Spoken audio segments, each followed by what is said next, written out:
Hello मेरे प्यारे बच्चा पार्टी, कैसे हो आप सब लोग।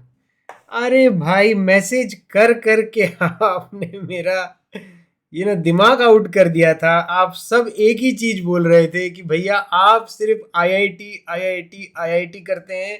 और ये जो पीसीबी वाले जो बच्चे हैं हमारे पास, बोलते हैं जो पीसीबी वाले बच्चे हैं, आप हमारे लिए कोई इंफॉर्मेशन नहीं लेकर के आते हैं, राइट। तो आप बोलते हैं कि भैया आप सिर्फ पीसीएम वाले बच्चों का ध्यान देते हैं। और बहुत सारे पीसीबी वाले बच्चों का मैसेज आता था कि भैया क्या हम लोग आईआईटी के लिए एलिजिबल हैं। सो आई एम सॉरी, मैं आपको एक बार फिर बताना चाहूँगा कि आप लोग आईआईटी के लिए एलिजिबल नहीं हो, क्योंकि आईआईटी में जो मिनिमम क्वालिफिकेशन है वो 12th स्टैंडर्ड में पीसीएम होता था, पीसीएम होता था, ठीक है। पर यहाँ पर बच्चे बोल रहे हैं अच्छा ठीक है भैया, आईआईटी नहीं तो कोई एनआईटी तो बता दो, क्या हम किसी एनआईटी के लिए भी एलिजिबल नहीं है, हम पीसीबी वाले बच्चे। तो मैं आज आपको, देखिए आपको यहाँ दिखाई भी दे रहा होगा, admission to 4 year integrated BSc BEd program under the integrated teacher education, that is ITEP batch 2025, यानी ये doctor B R Ambedkar national institute of technology भी इसे बोलते हैं, या शॉर्ट फॉर्म में इसे हम बोलते हैं NIT J, that is NIT Jalandhar. This is one of the very very good institutes to do ITEP course. और खुशी की बात तो ये है कि यहां पर पीसीबी के बच्चे भी अप्लाई कर सकते हैं। यस, तो आपने जो पढ़ा थंबनेल पर कि are PCB students allowed in NIT Jalandhar, तो उसका आंसर है yes, PCB students can also apply for BSc BEd in physics chemistry and maths from NIT Jalandhar. Yes, ये बात बिल्कुल सही है और सच है। देखिए मैं आपको दिखाता हूं, ये देखिए, ये है उनका एडमिशन नोटिस, राइट। यहां देखो क्या लिखा है, एडमिशन क्राइटेरिया। चलिए साथ मिलकर पढ़ते हैं। Admission criteria, the candidate should have passed class 12। तो भाई क्लास 12 तो आपको पास करनी होगी, वो भी कितने से। यहां भी स्कोर है मिनिमम क्लास 12 का। क्या स्कोर है, क्लास 12 में आपको 50% मार्क्स लेकर के आने हैं। तो बोला भैया वो तो हम ले आएंगे, आईआईटी का भी क्राइटेरिया यही था, ठीक है। आगे पढ़ते हैं। The subject combination at class 12, यानी आपके 12th के क्या सब्जेक्ट्स होने चाहिए, 12th के सब्जेक्ट। यहां पर पीसीएम चाहिए क्या, चलो देख लेते हैं। Should be as under physics and chemistry should have been compulsorily studied, यानी पी और सी तो कंपल्सरी है, ठीक है। पर ये देखो, ये लास्ट वाला एम में क्या लिखा है, देखो आप बोलेंगे अरे भैया यहां लिखा तो है maths, along with maths slash applied maths slash biology slash biotechnology slash biological studies slash biochemistry, यानी कि फिजिक्स केमिस्ट्री कंपल्सरी, उसके अलावा मैथ्स भी हो सकता है, उसके अलावा अप्लाइड मैथ्स भी हो सकता है, उसके यानी फिजिक्स केमिस्ट्री अप्लाइड मैथ्स भी चलेगा, फिजिक्स केमिस्ट्री बायोलॉजी के बच्चे भी चलेंगे, फिजिक्स केमिस्ट्री बायोटेक के बच्चे भी चलेंगे, फिजिक्स केमिस्ट्री बायोलॉजिकल स्टडीज के बच्चे भी चलेंगे, फिजिक्स केमिस्ट्री एंड बायो केम। अगर आपका ये सब कॉम्बिनेशन है तो यहां पर इन सब बच्चों के लिए कोई प्रॉब्लम नहीं है। आईआईटी में सिर्फ पीसीएम चाहिए था, बट एनआईटी जालंधर में physics chemistry applied maths, physics chemistry biology, physics chemistry biotech, physics chemistry biological science, physics chemistry biochem, अगर आपका इनमें से कोई भी कॉम्बिनेशन है क्लास 12th में तो भी आप एलिजिबल हैं, ओके। पर वही है, एडमिशन किस बेसिस पर होने वाला है, एनसीईटी एग्जाम में जो आपका स्कोर आएगा उसके बेसिस पर ही होने वाला है। Is this clear, is this clear, okay. आगे चलते हैं।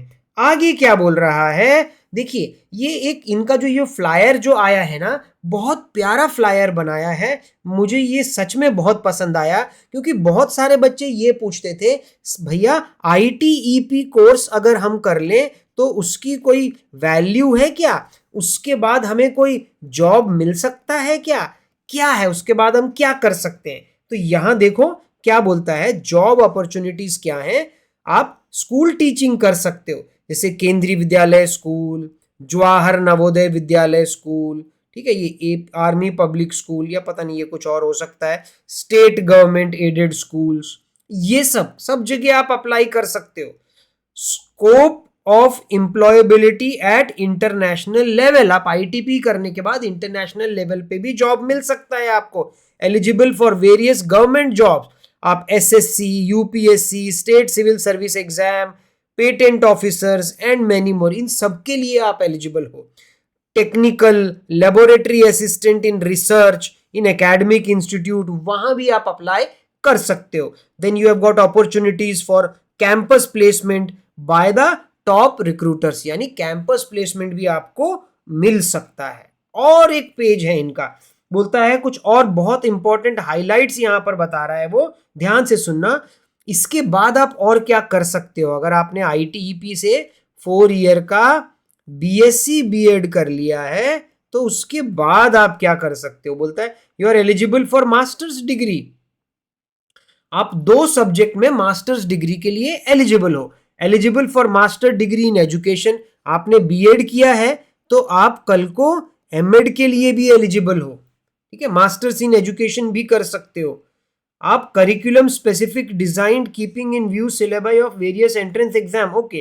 तो ये जो ITP का जो सिलेबस है ये इस तरीके से डिजाइन किया है कि ये करने के बाद कल को आप कोई भी एग्जाम आराम से, सीटेट या कोई भी एंट्रेंस एग्जाम पोस्ट ग्रेजुएशन में बहुत इजीली क्लियर कर सकते हो। और आपने किसी एक में तो BSc की होगी, या तो फिजिक्स में कर रहे होंगे या केमिस्ट्री में कर रहे होंगे या मैथ्स में कर रहे होंगे, तो उसमें भी आप मास्टर्स कर सकते हो। इनका कहना यह है inter disciplinary curriculum focused on the latest technology and pedagogical practices, AI, IT, data analysis, तो ये सब ITP के अंदर सिखाया जाता है। लेटेस्ट टेक्नोलॉजी की चीजें आप एज अ टीचर को ये सब सिखाई जा रही हैं। Curriculum specifically design keeping in view of syllabus of various national and state level TGT exam. तो ये सिलेबस ऐसा है कि ये करने के बाद आप किसी भी कोई भी स्टेट का TGT का एग्जाम, ये सब बाकी एंट्रेंस एग्जाम होते हैं कई बार आगे टीचर्स के लिए, वो आप इजीली क्लियर कर सकते हो। आपको एक्सपोजर मिलता है, एकेडमिक रिसर्च करने के लिए भी एक्सपोजर मिलता है, teaching internship in leading schools in Jalandhar. ये स्पेसिफिकली NIT जलंधर वाले बोल रहे हैं कि अगर आप हमारे पास से करोगे तो आपको ये सब फैसिलिटी भी हम वहां पे प्रोवाइड करेंगे। इंटर्नशिप जलंधर के कॉलेजेस में हम कराने के लिए बोलेंगे। और क्या क्या स्पेसिफिकेशन अवेलेबल है ये याद रखना, लेकिन ये बिल्कुल याद रखना, कोई बच्चा जो 12th में PCB लेकर के आया था, PCB किया था, वो यहां अप्लाई तो कर सकता है NIT जलंधर में, लेकिन वो NIT जलंधर में BSc B.Ed उसको मिलेगा, लेकिन किन सब्जेक्ट मिलेगा, फिजिक्स, केमिस्ट्री और मैथ्स में मिलेगा। अब एक बच्चा जो PCB करके आया होगा, मुझे लगता है मैथ्स तो उसको पसंद नहीं होगा, तभी उसने बायोलॉजी लिया होगा 11th 12th में, राइट। तो वो मेरे को लगता है मैथ्स में तो नहीं करेगा, बट आप फिजिक्स और केमिस्ट्री में तो जरूर कर सकते हो अपना BSc B.Ed। देखो फिजिक्स भी बोलूं तो physics, maths is the language of physics.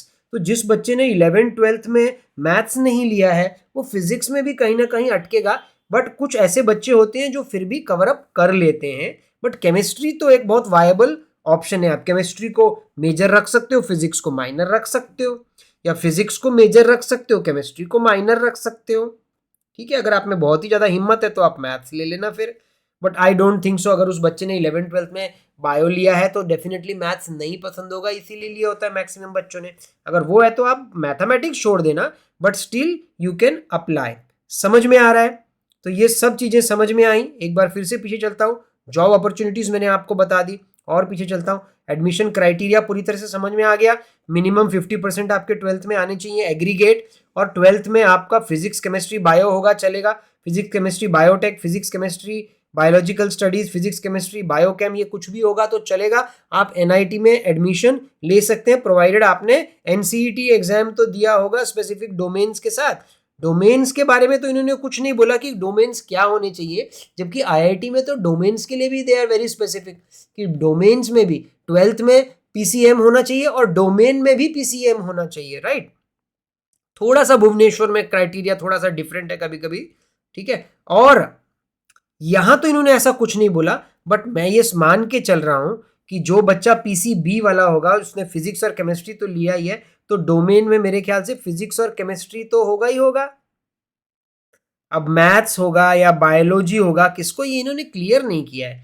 But इसमें तो ना फिर जो बच्चे पीसीबी वाले हैं उनको एडमिशन मेरे ख्याल से इजीली मिल सकता है, क्योंकि अगर उनका मुकाबला पीसीएम वालों के मार्क्स से कंपेयर करेंगे तो मैथ्स इस बार सुनने में आया थोड़ा डिफिकल्ट गया है, तो पीसीएम का टोटल एनसीईटी स्कोर तो मुझे लगता है थोड़ा कम जाएगा, बट पीसीबी या कोई और बायोटेक बायोकेम का तो मेरे को लगता है एनसीईटी स्कोर काफी ऊपर जा सकता है, तो उनको एडमिशन के चांसेस यहाँ पे ज्यादा है। ठीक है बच्चों, तो आपका जो क्वेश्चन था कि क्या भैया पीसीबी वाले बच्चे, पीसीबी ही नहीं, PC biotech, PC biological studies, PC biochem, ये सब बच्चे एलिजिबल हैं एनआईटी जालंधर में स्पेशल बीएससी बीएड करने के लिए। बट सब्जेक्ट्स कौन से लेने पड़ेंगे, फिजिक्स, केमिस्ट्री एंड मैथ्स, यही होंगे, वहां कोई बायोलॉजी नाम का कोई सब्जेक्ट नहीं तुम्हारे पास आएगा। ठीक है, so is your problem clear now? मुझे मैसेज करके जरूर बता देना, कोई और प्रॉब्लम होगी तो भी बता देना। मैं आपसे मिलता हूं नेक्स्ट वीडियो में, तब तक टाटा बाय बाय।